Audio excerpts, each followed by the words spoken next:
আসসালামু আলাইকুম সুপ্রিয় শিক্ষার্থীরা, সবাই কেমন আছো? আশা করি সবাই ভালো আছো। তো তোমরা সবাই দেখতে পাচ্ছ এখানে একটা চিত্র দেওয়া আছে। এটা অর্থনীতি দ্বিতীয় পত্র সপ্তম অধ্যায়ের খুবই গুরুত্বপূর্ণ প্রশ্ন। কোন ধরনের মুদ্রাস্ফীতি প্রকাশ হয়েছে বা দেখানো হয়েছে এই ধরনের প্রশ্ন করে। তো সহজ উত্তর, দুইটা চাহিদা রেখা যদি দেখে তাহলে চাহিদা বৃদ্ধিজনিত মুদ্রাস্ফীতি। আর যদি দুইটা যোগান রেখা থাকতো এরকম, একটা চাহিদা রেখা কিন্তু যোগান রেখা দুইটা, তাহলে সেটা হইতো আমাদের উৎপাদন ব্যয় বৃদ্ধিজনিত মুদ্রাস্ফীতি। আমি একই সাথে ওইটার কথাও বলছি, যদি কেউ সময় না পাও। তো দুইটা যোগান রেখা যদি দেখতে পাও এরকম, তাহলে বুঝবা এটা হচ্ছে উৎপাদন ব্যয় বৃদ্ধিজনিত মুদ্রাস্ফীতি। আর এরকম যদি দুইটা চাহিদা রেখা দেওয়া থাকে তাহলে বুঝবা চাহিদা বৃদ্ধিজনিত মুদ্রাস্ফীতি। তো রাজশাহী বোর্ড 2025 সালে এই চাহিদা বৃদ্ধিজনিত মুদ্রাস্ফীতি থেকে প্রশ্ন আসছিল। আমরা দেখি উত্তর কিভাবে দিব, কিভাবে উত্তর দিলে আমরা 10-এ 10 পাবো। তো প্রশ্নটাতে আমরা দেখতে পারলাম একটা চিত্র দেওয়া আছে, দুইটা চাহিদা রেখা। প্রথমে দাম স্তর ছিল 45, পরে হয়েছে 85, এবং এগ্রিগেট সাপ্লাই রেখা হয়েছে ভার্টিক্যাল, মানে ক্লাসিক্যাল ইকোনমি। ক প্রশ্ন হচ্ছে ব্যাংক হার কি। 2 নম্বর প্রশ্ন, রপ্তানি বৃদ্ধি কিভাবে মুদ্রাস্ফীতি নিয়ন্ত্রণ সৃষ্টি করে ব্যাখ্যা করতে হবে। উদ্দীপকের চিত্রটিতে কোন ধরনের মুদ্রাস্ফীতি দেখানো হয়েছে? চিত্রে প্রদর্শিত মুদ্রাস্ফীতি নিয়ন্ত্রণে কি কি পদক্ষেপ নেওয়া যেতে পারে বলে তুমি মনে করো?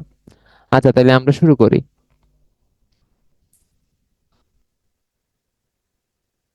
তাহলে আমাদের প্রথম উত্তর হচ্ছে ব্যাংক হার কি। তো কেন্দ্রীয় ব্যাংক যে সুদের হারে বাণিজ্যিক ব্যাংক সমূহকে ঋণ দেয় তাকে ব্যাংক হার বলে। 1 নাম্বার হয়ে গেছে।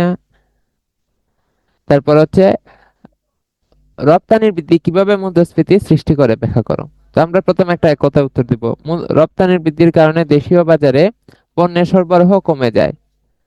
এর ফলে কি হয়? মুদ্রাস্ফীতি সৃষ্টি হয়। যেমন আমি যদি বেশি পরিমাণ দ্রব্য রপ্তানি করে ফেলি, তাহলে আমি তো বিদেশ বিক্রি করে দিচ্ছি, তাহলে আমার দেশে কি হইতেছে? জিনিসপত্র কম থাকতেছে, তাহলে যোগান কমে যাবে, দাম বেড়ে যাবে।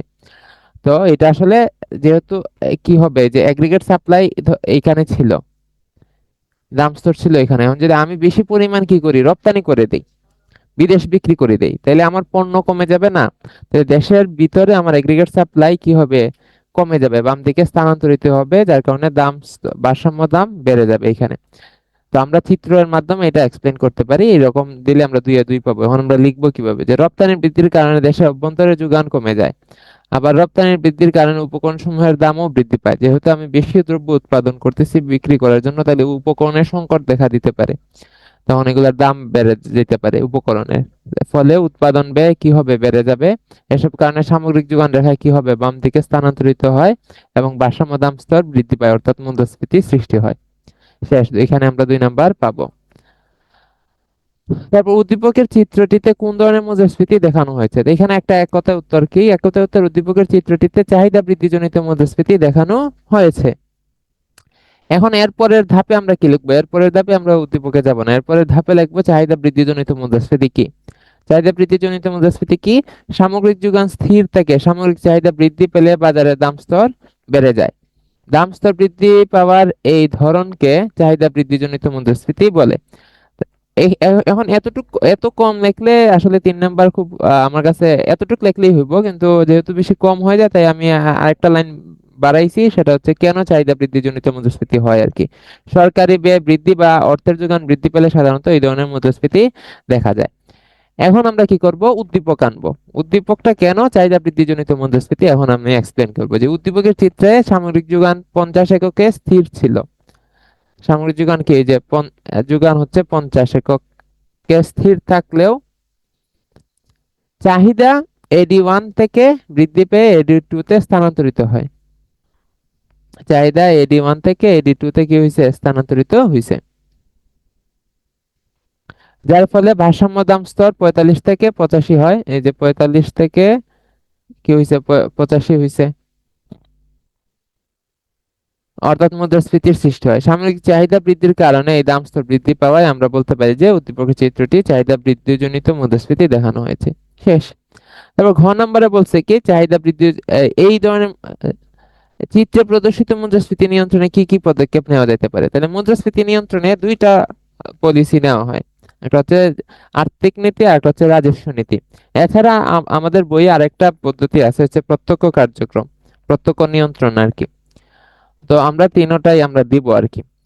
তো চিত্রে প্রদর্শিত চাহিদা বৃদ্ধির জনিত মুদ্রাস্ফীতি নিয়ন্ত্রণে আর্থিক নীতি এবং রাজস্ব নীতির বাইরেও আরো কিছু পদক্ষেপ নেওয়া যেতে পারে।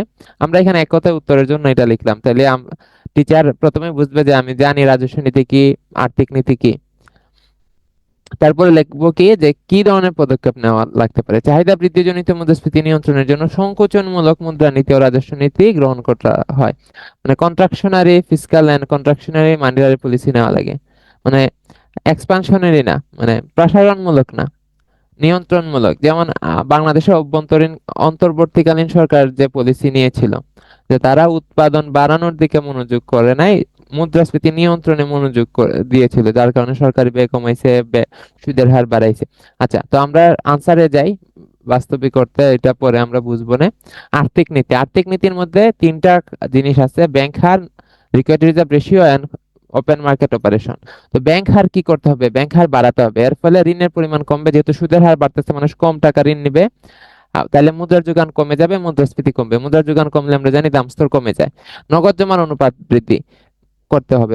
নগদ জমার অনুপাত যদি বাড়ানো হয়, তাহলে বাণিজ্যিক ব্যাংকগুলা কি করতে হবে? বেশি টাকা কেন্দ্রীয় ব্যাংকে জমা রাখতে হবে। যেহেতু বেশি টাকা জমা রাখতে হবে, সুতরাং ঋণ দিতে পারবে কম।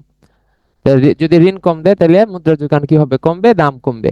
খোলা বাজারে ঋণপত্র বিক্রয়, খোলা বাজারে ঋণপত্র বিক্রি করলে আবার করলেও কি হয়? জনগণের নগদ মুদ্রা কি হয়? কমে যায়। কারণ বাণিজ্যিক ব্যাংক এবং সাধারণ মানুষ কি করে? নগদ মুদ্রা দিয়ে ঋণপত্র কিনে। এখন ঋণপত্র তো বিহিত মুদ্রা না, লিকুইড না, এটা তো একটা কাগজ, সার্টিফিকেট, ওইটা দ্বারা তো আর লেনদেন করা যায় না।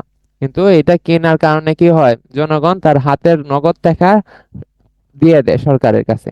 তাহলে বাজারে নগদ অর্থের পরিমাণ কমে যায়, এবং যেহেতু নগদ অর্থের পরিমাণ কমে যায়, তাহলে মানুষের চাহিদা কমে, দাম কমে যায়। এখন হচ্ছে রাজস্ব নীতি। রাজস্ব নীতি হচ্ছে সরকার নেয়। সরকার কি কি পদক্ষেপ নিতে পারে? সরকারি ব্যয় কমাতে হবে। সরকারি ব্যয় যদি কমে, তাহলে সামগ্রিক চাহিদা কি হবে? কমবে, দাম স্তর কমবে। আমরা জানি সামগ্রিক চাহিদা সমান কি? সি প্লাস আই প্লাস জি। জি হচ্ছে গভর্নমেন্ট এক্সপেন্ডিচার। তাহলে এই গভর্নমেন্ট এক্সপেন্ডিচার যদি কমায়, তাহলে এগ্রিগেট ডিমান্ড কি হবে? অটোমেটিক্যালি কমে যাবে। তো এর সামগ্রিক চাহিদা যদি কমে, তাহলে দাম কমবে। প্রত্যক্ষ কর, প্রত্যক্ষ কর বাড়াতে হবে, যেমন আয়কর। এর ফলে মানুষের ব্যয়যোগ্য আয় কমবে এবং ক্রয় ক্ষমতা হ্রাস পাবে, ফলে দাম স্তর কমবে। যেহেতু যদি আয়কর যদি বাড়ানো হয়, তাহলে মানুষের কাছে টাকা কম থাকবে। টাকা কম থাকলে মানুষ কম জিনিস কিনতে পারবে। কম জিনিস কিনতে পারলে চাহিদা কমবে, চাহিদা কমলে দাম কমবে। এখন আর রাজস্ব নীতিতে আরেকটা ছিল পরোক্ষ কর, যেমন ভ্যাট। ভ্যাট কমায় দিতে হয়, কিন্তু এটা যেহেতু চাহিদা বৃদ্ধিজনিত মুদ্রাস্ফীতি, সেহেতু আমি পরোক্ষ কর বিষয়টা এখানে আনি নাই। এটা যদি উৎপাদন ব্যয় বৃদ্ধিজনিত মুদ্রাস্ফীতি হইতো, তাইলে আমরা কি করতাম? পরোক্ষ করটা আনতাম। তারপর হচ্ছে প্রত্যক্ষ কার্যক্রম। কিন্তু পলিসির বাইরে আরো কিছু কাজ করা যেতে পারে। কি? যে আমদানি বৃদ্ধি। আমদানি বৃদ্ধির কারণে পণ্যের যোগান বাড়বে, দেশে পণ্যের পরিমাণ বাড়বে। তো যেহেতু যোগান বাড়বে, দাম কি হবে? কমবে। রপ্তানি কমাতে হবে। এটা শুনতে খারাপ লাগলেও রপ্তানি কি করতে হবে? কমাতে হবে। রপ্তানি কমানোর মাধ্যমে অভ্যন্তরীণ বাণিজ্যে পণ্য সরবরাহ বাড়বে এবং দাম কমবে। আগে আমরা বেশি পরিমাণ বিদেশে বিক্রি করে দিতাম, এখন যদি আমরা কম বিক্রি করি, তাহলে আমার দেশের বাজারে পণ্য কি থাকবে? বেশি থাকবে। পণ্য বেশি থাকলে দাম কম। মজুরি বৃদ্ধি নিয়ন্ত্রণ, এটা খুবই বেদনাদায়ক একটা পলিসি। আহ কিন্তু এটা নিতে হয় যদি মুদ্রাস্ফীতি নিয়ন্ত্রণ করা লাগে। মজুরি বৃদ্ধির ফলে কি হয়? মানুষের ইনকাম বেড়ে যায় এবং চাহিদা বৃদ্ধি পায়, যার ফলে দাম স্তর বাড়ে, মুদ্রাস্ফীতি হয়। তাই মজুরি বৃদ্ধি নিয়ন্ত্রণ করতে হবে। তো এই প্রত্যেকটা এত সহজ না, চাইলেই সরকার কি করতে পারে না, এগুলা নিতে পারে না। কারণ জনসমর্থন কমে, অনেক সমস্যারও নেগেটিভ ইফেক্টও আছে সবগুলা কাজের এখানে। এই জন্য চাইলে সরকার কিন্তু মুদ্রাস্ফীতি নিয়ন্ত্রণে আনতে পারে না। আচ্ছা, যাই হোক, আমরা এইগুলা লিখবো, তারপর উপযুক্ত পদক্ষেপের মাধ্যমে মুদ্রাস্ফীতি নিয়ন্ত্রণ সম্ভব হবে। শেষ এতটুকু লিখলে আমরা এখানে 4 নাম্বার পেয়ে যাব। এখানে 4 নাম্বার পেয়ে যাব, এখানে 3 নাম্বার পেয়ে যাব, আর এখানে 2, এখানে 1, 10-এ 10 পাবো। আমাদেরকে নাম্বার কাটার কোনো সুযোগ নাই এখানে। তো সবার জন্য শুভকামনা।